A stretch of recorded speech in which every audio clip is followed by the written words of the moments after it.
Shalom, selamat Shalom. pagi. Mari kita memuji Tuhan.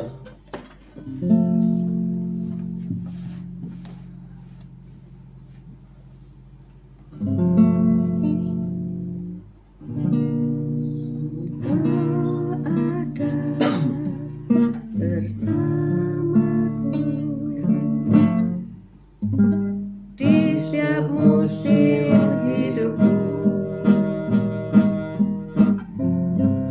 tak pernah kau biarkan ku sendiri.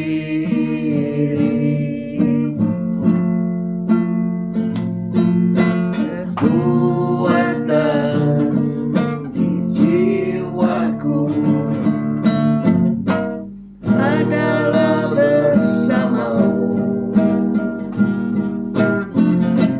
Tak pernah ku ragukan kasih-Mu.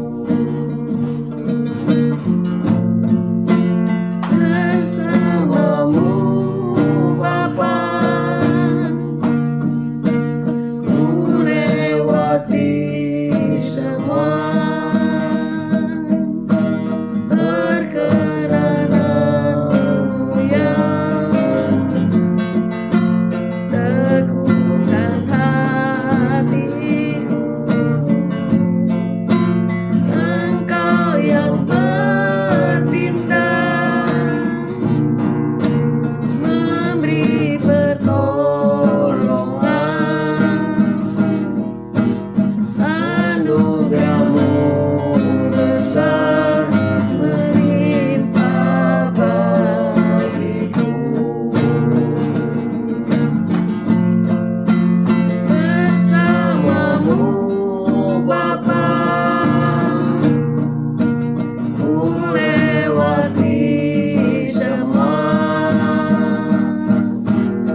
Haleluya. Ya Aba, ya Bapa, Kau baik, Kau sungguhlah Kau sungguh sampai. Pagi hari ini Kau tetap menyertai kami dalam siaran gembala, siaran renungan pagi hari ini ya Tuhan. Sebentar lagi kami baca firman-Mu, merenungkan firman-Mu. Kau buka hati pikiran kami agar kami dapat menerima firman-Mu. Kau berikan roh pengertian bagi kami agar kami mengerti akan firman-Mu. Dan Kau berikan iman yang kuat bagi kami agar kami dapat melakukan firman-Mu dalam kehidupan kami ya Tuhan Yesus. Kami serahkan kehidupan kami sepanjang hari ini bersama semua rekan-rekan peserta daripada renungan pagi hari ini ke dalam tangan-Mu, di dalam kuasa-Mu, di dalam perlindungan-Mu, di dalam penyertaan-Mu, di dalam kasih-Mu, juga di dalam berkat-Mu ya Tuhan. Dan Kau tetap berikan kesehatan, kekuatan bagi tubuh kami agar kami dapat melayani Engkau lebih lagi. Dalam nama Yesus kami sudah berdoa dan syukur. Amin, amin, amin. Haleluya. Puji Tuhan. Shalom, selamat pagi rekan-rekan terkasih yang sudah bergabung ya, Pak Bambang, Bu Vera, Cece Emi, Bu Ami, Rima, Pak Anton. Haleluya.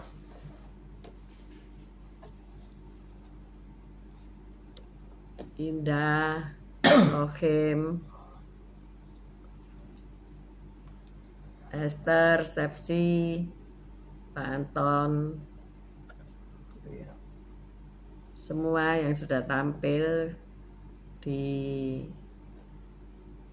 acara renungan pagi hari ini tetap sehat, tetap kuat, tetap semangat. Amin. Amin. Haleluya. Kita sampai pada pelajaran yang terakhir daripada Roh Kudus ya.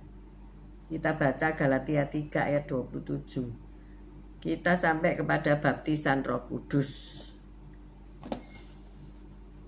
Dalam kehidupan kekristenan ada 3 pengalaman baptisan yang berbeda ya.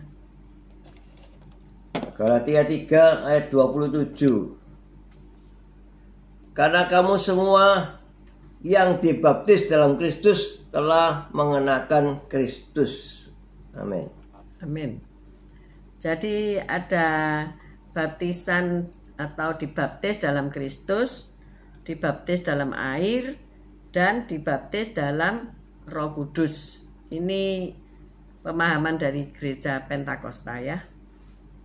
Baptisan dalam Kristus, Galatia 3 ayat 27 tadi, pembaptisnya adalah Roh Kudus. Kemudian dibaptis dalam air, siapa yang membaptis? Kisah Rasul 8 ayat 38 kita baca. Kisah para Rasul 8 ayat 38. 38. Lalu orang Ethiopia itu menyuruh menghentikan kereta itu dan keduanya turun ke dalam air, baik Filipus maupun sida-sida itu, dan Filipus membaptis dia. Ya, ini baptisan dalam air yang membaptis pendeta ya, manusia yang punya otoritas untuk membaptis ya, tidak semua orang, tetapi keimamatan ya, maksudnya imam ya, imam yang membaptis gitu ya, atau orang yang diberi otoritas oleh Tuhan secara khusus ya. Kemudian 3, dibaptis dalam Roh Kudus. Kisah 1 ayat 8. Pembaptisnya siapa? Pembaptisnya Tuhan Yesus sendiri ya. Kisah para Rasul 1 ayat 8. Tetapi kamu akan menerima kuasa kalau Roh Kudus turun ke atas kamu, dan kamu akan menjadi saksiku di Yerusalem dan di seluruh Yudea dan Samaria dan sampai ke ujung bumi. Amin. Ketiga hal ini ya, baptisan dalam Kristus, dalam air, dan dalam Roh Kudus ini bisa nggak terjadi dalam waktu yang bersamaan? Bisa, saudara-saudara ya. Ingat bahwa Yesus pun dibaptis oleh Yohanes Pembaptis, dan saat itu Roh Kudus turun dan berkata, inilah anakku yang kukasihi, kepadanya aku berkenan. Ada suara dari surga yang berkata demikian ya. Dan baptisan Roh Kudus penting terjadi hanya setelah lahir baru ya. Apa sih lahir baru itu? Kita baca Keluaran 30 ayat 32. Keluaran 30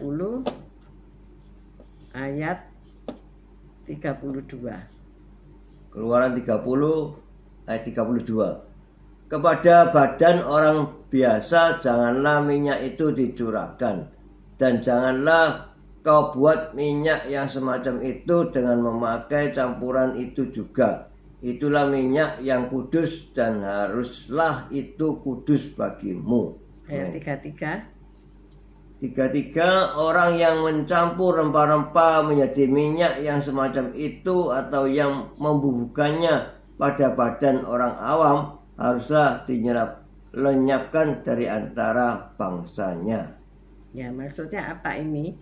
Bahwasanya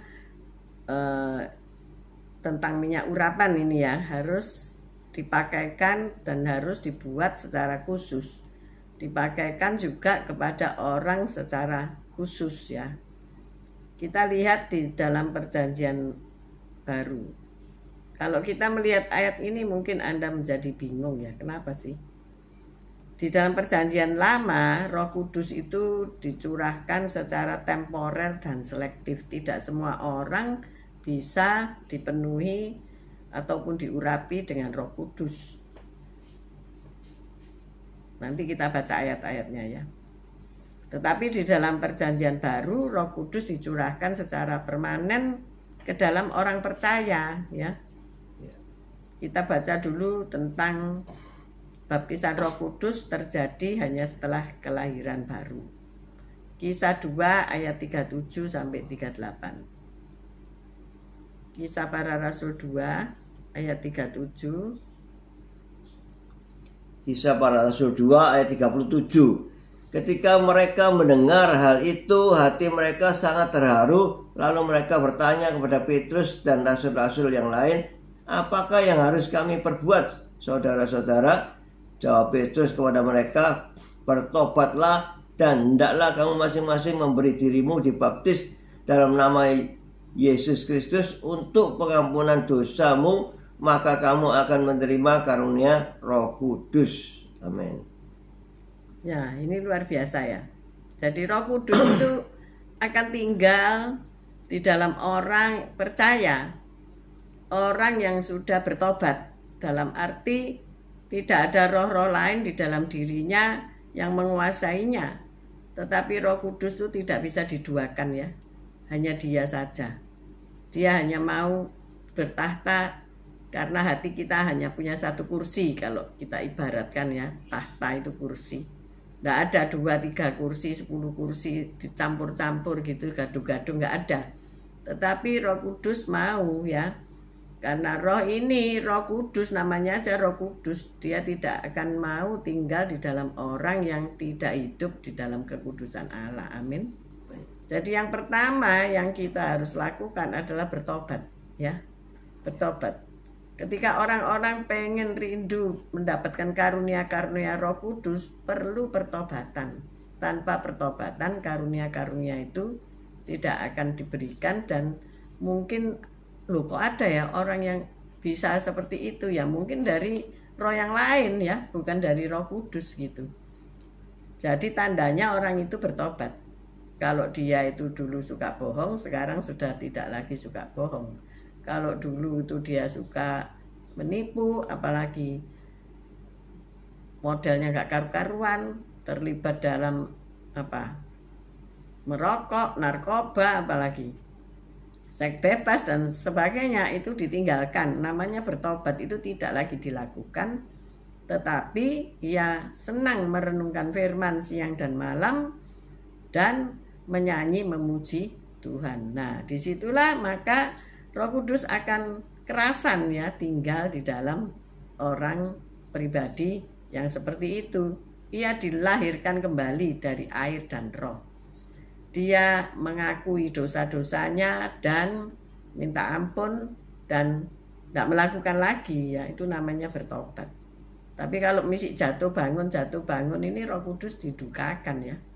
Jadi ayo kita ngerti. Jadi baptisan ini hanya terjadi setelah lahir baru. Nah, tujuannya apa dibaptis dengan Roh Kudus itu? Ya. Tujuannya adalah untuk melayani meja. Kisah Rasul 6 ayat 3. Kisah Para Rasul 6 ayat 3. Karena itu saudara-saudara, pilihlah 7 orang dari antaramu yang terkenal baik dan penuh roh dan hikmat, supaya kami mengangkat mereka untuk tugas itu. Amin. Amin. Jadi mungkin di gereja diperlukan diaken, aser, ataupun orang yang melayani meja, yaitu perjamuan kudus ya. Itu harus sudah dibaptis dengan Roh Kudus. Kisah Rasul 4 ayat 8. Kuasa untuk berkhotbah tanpa takut di hadapan mahkamah agama. Mungkin suatu hari para hamba-hamba Tuhan ini dihadapkan dengan mahkamah agama, dihadapkan dengan pengadilan karena mungkin fitnah, mungkin satu dan lain hal ya. Ayo kita baca Kisah Para Rasul 4 ayat 8. Kisah Para Rasul 4 ayat 8. Maka jawab Petrus penuh dengan Roh Kudus, hai pemimpin-pemimpin umat dan tua-tua, jika kami sedang harus diperiksa karena suatu kebajikan kepada orang sakit dan harus menerangkan dengan kuasa manakah orang itu disembuhkan, maka ketahuilah oleh kamu sekalian dan oleh seluruh umat Israel bahwa dalam nama Yesus Kristus orang Nazaret yang telah kamu salibkan, tetapi yang telah dibangkitkan Allah di antara orang mati, bahwa oleh karena Yesus itulah orang ini berdiri dengan sehat sekarang di depan kamu. Nah, amin. Ketika ia berbuat baik, para rasul menyembuhkan orang sakit, maka orang yang tidak percaya Yesus menggugatnya. Tapi mereka dengan berani mengatakan alasannya, tidak takut ya. Kalau Roh Kudus itu hadir dalam hidupmu, masuk dalam hidupmu, maka roh ketakutan itu hilang. Ya, takut apa saja lah, hilang. Menjadi berani ya.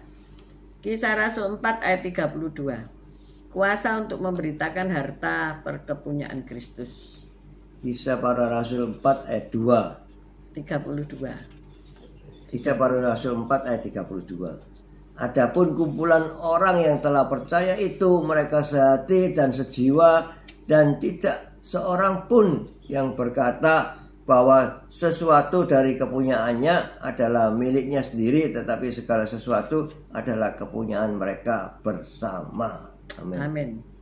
Ini saudara memberikan kepada kita tidak pelit ya, tidak pelit. Artinya apa? Berbagi harta ya, berbagi kepemilikan. Kisah Rasul 5 ayat 3. Kuasa untuk mengungkap dosa dan kelicikan iblis. Kita masih di Kisah Para Rasul Kisah ya. Para Rasul 5 ayat 3. Kisah Para Rasul 5 ayat 3. Tetapi Petrus berkata, Ananias, mengapa hatimu dikuasai iblis sehingga engkau menduduki Roh Kudus dan menahan sebagian dari hasil penjualan tanah itu? Nah, para rasul bisa mengetahui bahwa sebetulnya nilai penjualan tanah itu tidak sekian ya, melainkan disisihkan untuk pribadi ya. Padahal tujuannya adalah semua untuk ditaruh di bawah kaki rasul-rasul gitu ya. Kudus tidak bisa disustai ya. Ya.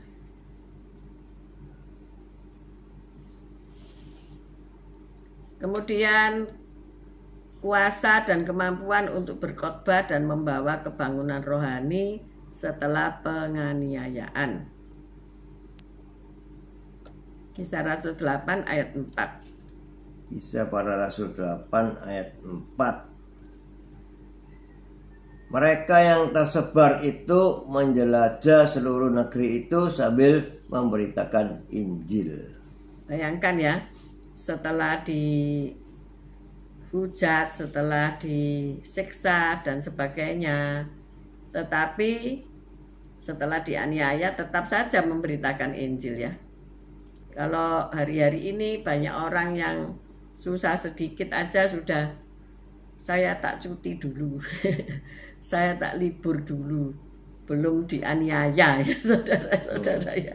Tapi menghadapi kesulitan hidup sudah mundur. Ayo, kalau kita betul-betul dipenuhi oleh Roh Kudus, masa kita punya kuasa untuk mengusir masalah-masalah itu semuanya. Amin. Amin. Kuasa untuk menggoncangkan tradisi, kebiasaan-kebiasaan, dan doktrin-doktrin. Kisah Rasul 8 ayat 14.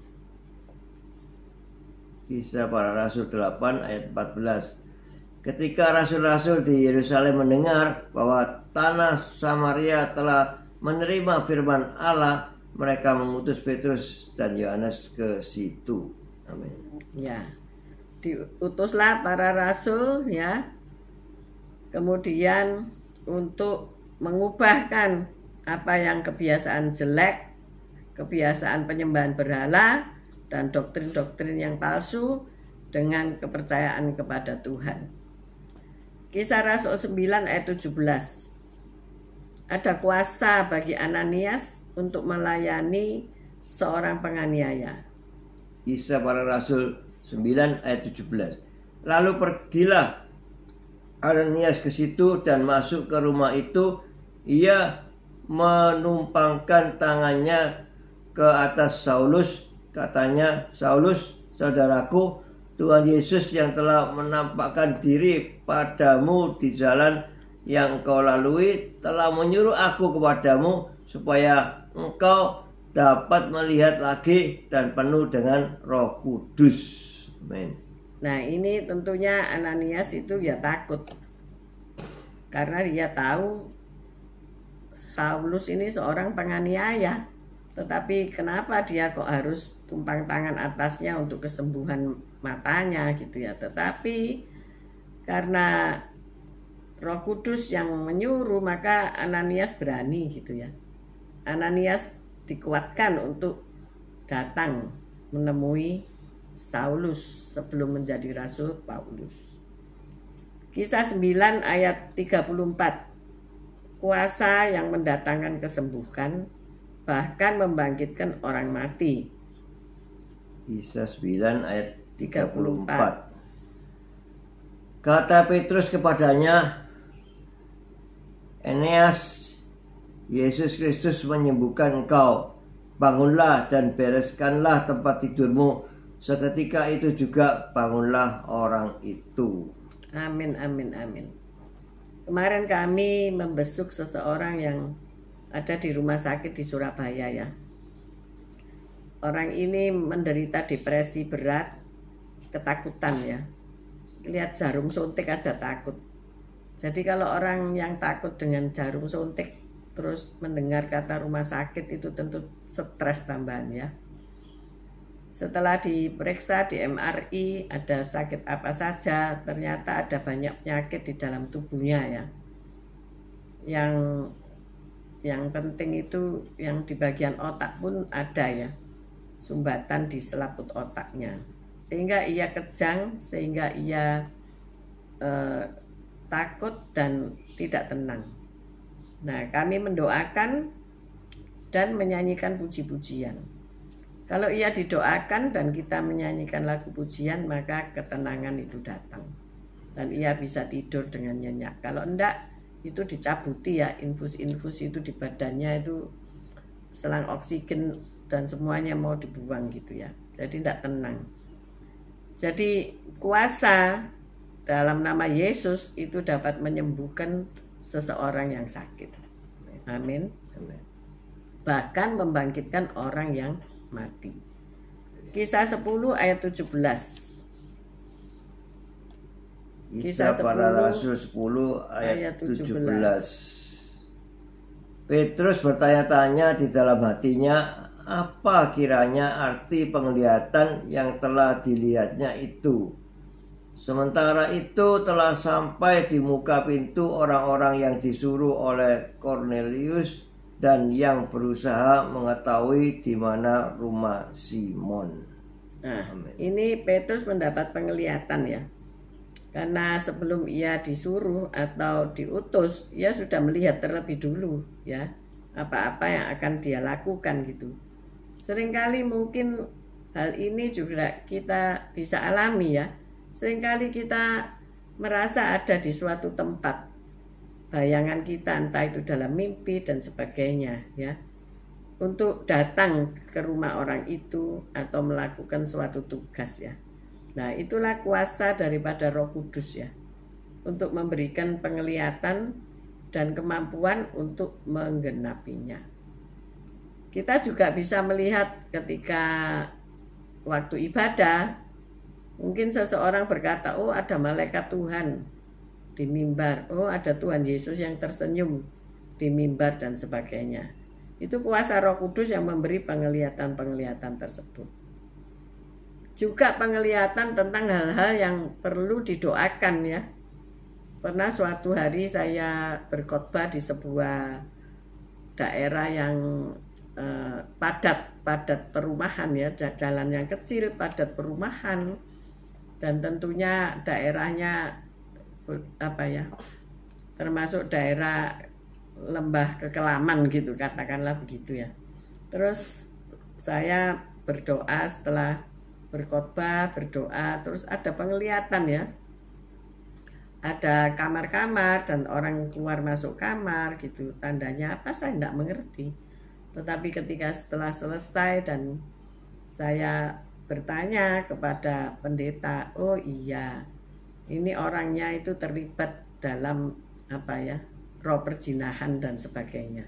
Oh itu ya tandanya Tuhan kasih tahu bahwa ini daerah-daerah yang perlu didoakan terus-menerus, karena di situ daerah yang mendukakan Roh Kudus begitu ya. Demikian juga ketika anak saya itu sempat sakit dan masuk di satu rumah sakit, saya melihat kamar-kamar di kiri kanan dan ada ular yang menjalar masuk, lewat gitu ya, lewat. Apa ini artinya? Ternyata di dalam rumah sakit itu ada hal-hal yang mungkin kalau ada KPK sekarang di KPK dulu ya, berapa puluh tahun yang lalu. Dan saya sudah dikasih peringatan. Jadi ketika nota atau bon rumah sakit saya periksa, ada beberapa hal yang seharusnya tidak dicantumkan itu tercantum di situ. Jadi ada hal-hal yang apa itu, korupsi atau manipulasi ya, nggak ngerti saya. Tapi Roh Kudus sudah kasih warning gitu dalam hal itu ya. Nah, kita baca selanjutnya Kisah Rasul 12 ayat 6. Kisah Para Rasul 12 ayat 6. Pada malam sebelum Herodes hendak menghadapkannya kepada orang banyak, Petrus tidur di antara dua orang prajurit, terbelenggu dengan dua rantai. Selain itu prajurit-prajurit pengawal sedang berkawal di muka pintu. Amin.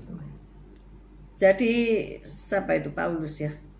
Petrus di penjara ya. Yeah. Membuat ia dapat tidur loh di penjara.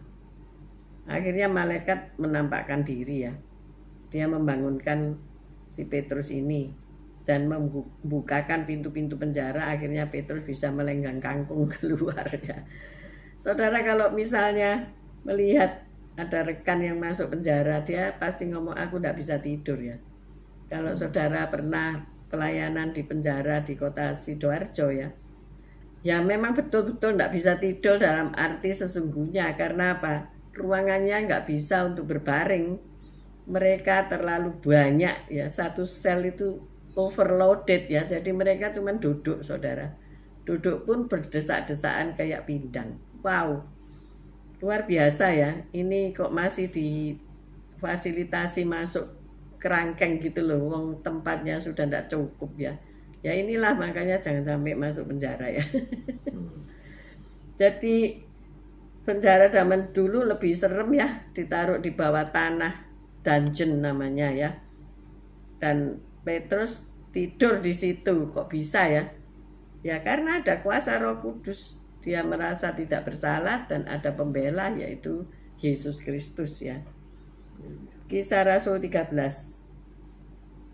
Ini ayat yang terakhir. Kisah Para Rasul 13 ayat 10. Kisah Para Rasul 13 ayat 10. Dan berkata, hai anak iblis, engkau penuh dengan rupa-rupa tipu muslihat dan kejahatan. Engkau musuh segala kebenaran. Tidakkah engkau akan berhenti membelokkan jalan Tuhan yang lurus itu? Ya, kuasa Pentakosta memberi kemampuan bagi gereja untuk mengutus orang yang tepat dan membuatnya berhasil. Kemudian membungkam perlawanan daripada sang iblis dan membawa pertobatan seorang penguasa, ayat 12. Para Rasul 12 Para Rasul 13 ya. Ayat 12. Kisah Para Rasul 13 ayat 12. Kisah Para Rasul 13 ayat 12. Melihat apa yang telah terjadi itu, percayalah gubernur itu ia takjub oleh ajaran Tuhan. Nah, ketika firman diberitakan, maka membawa pertobatan dari seorang penguasa ya. Kemampuan untuk memberitakan firman Allah. Jika Anda pemula untuk memberitakan firman di KPK atau di Komsel, di kelompok sel kecil, yang dulu tidak mampu, akhirnya bisa mampu ya. Dimampukan oleh Tuhan. Kisah Rasul 13 ayat 16. 13 ayat 16.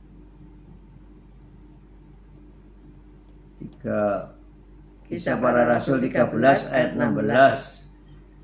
Maka bangkitlah Paulus, ia memberi isyarat dengan tangannya, lalu berkata, hai orang-orang Israel dan kamu yang takut akan Allah, dengarkanlah. Amin. Lalu menggerakkan seluruh kota, ayat 44. Ayat 44. 13 ayat 44.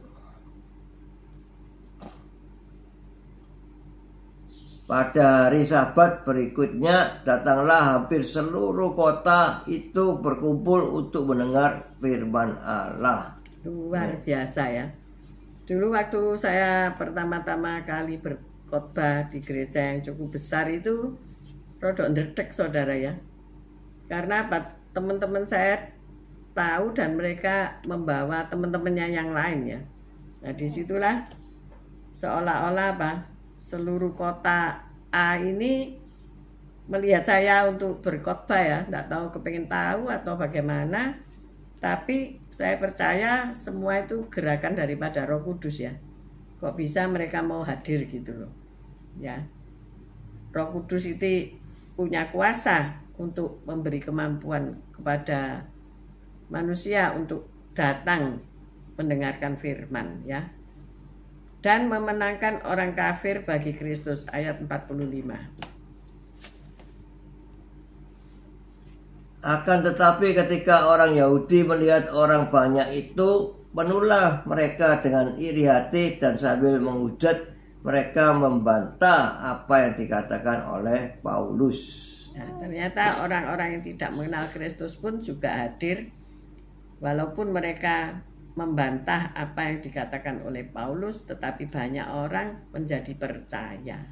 Nah, kita sudah belajar dengan komplit ya. The fullness of Holy Spirit. Hari ini kita di gereja masih ada pencurahan Roh Kudus hari yang ke-9 ya. Hari Minggu penutup ya, yang ke-10.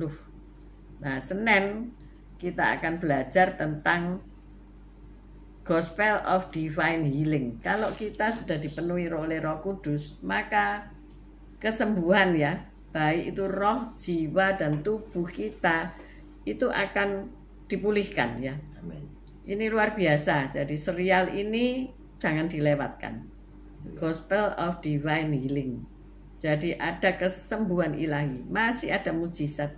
Amin. Bagi rekan-rekan ataupun siapapun yang mengikuti renungan ini, mungkin engkau punya sakit tumor, punya sakit yang dokter sudah katakan, oh nggak bisa sembuh ini obatnya, ya ini aja lah diminum vitamin-vitamin aja, atau yang sudah dalam keadaan apapun ya, Ayo dengarkan ini ya. Dengarkan walaupun mungkin saudara tidak bisa duduk, tidak bisa berdiri untuk mendengarkan renungan ini. Saudara tidak apa-apa, bisa tidur. Tapi iman timbul dari pendengaran. Saya yakin dan percaya ketika pencurahan Roh Kudus ini, banyak orang-orang menerima karunia-karunia Roh Kudus. Walaupun secara online bisa, karena roh itu tidak terbatas. Coba bayangkan, nanti ketika kita meninggal, ada di kuburan-kuburan, Yesus datang untuk kedua kali, maka kuasa Roh Kudus akan membangkitkan engkau ya, naik ke awan-awan bersama Kristus. Nah, apalagi sekarang kita di medsos ya, kita ada di bumi ini, kita punya alat canggih. Apakah itu bisa transfer spirit? Bisa, saudara-saudara ya. Coba saudara ngetes gitu ya. Ayo minta dipenuhi Roh Kudus pada pagi hari ini. Mari kita berdoa. Haleluya. Terima kasih Roh Kudus, Kau telah memimpin kami, dan Kau mau tinggal di hati kami yang paling dalam untuk mengontrol kehidupan kami, untuk memimpin kehidupan kami, sehingga kami, jalan-jalan kami tetap lurus di dalam pimpinan Roh Kudus. Haleluya. Amin.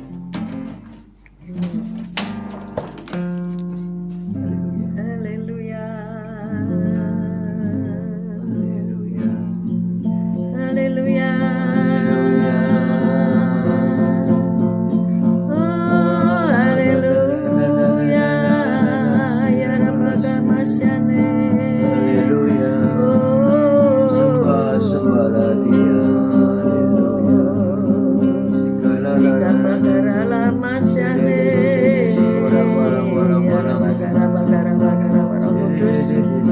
Terima kasih Engkau sudah mengajar kami.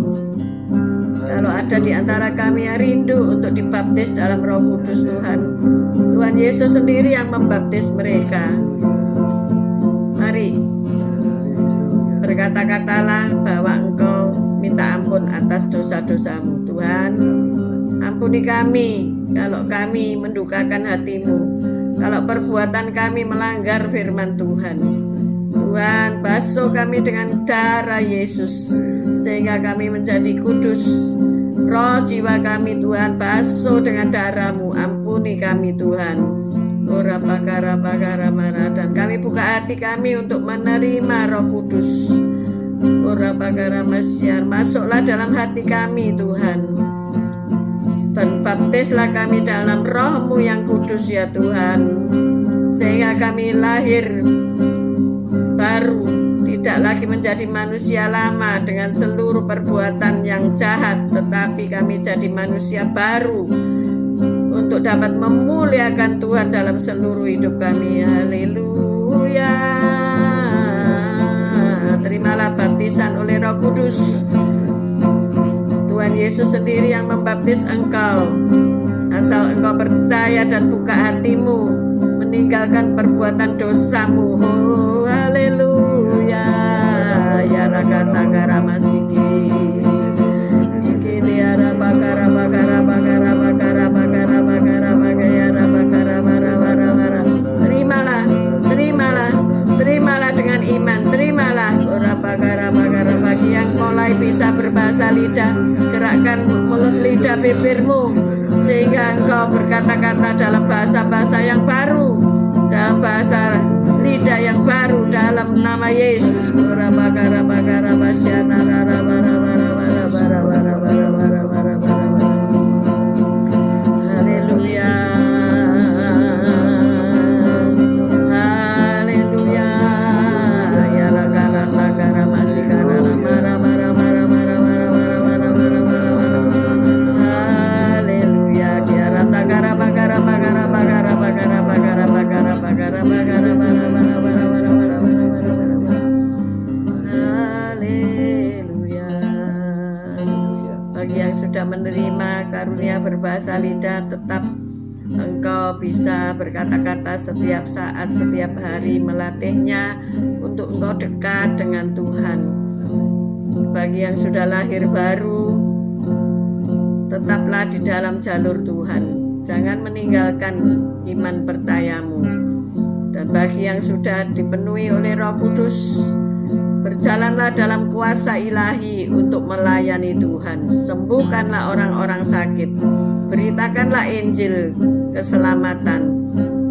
Tolonglah orang-orang yang ada di dalam tekanan, baik dalam tekanan kehidupan roh, jiwa, tubuh mereka tertekan. Lepaskanlah mereka dari yang jahat, karena Engkau sudah menerima kuasa untuk menginjak ular dan kalajengking, dan bahkan sekalipun minum racun maut Engkau tidak akan binasa.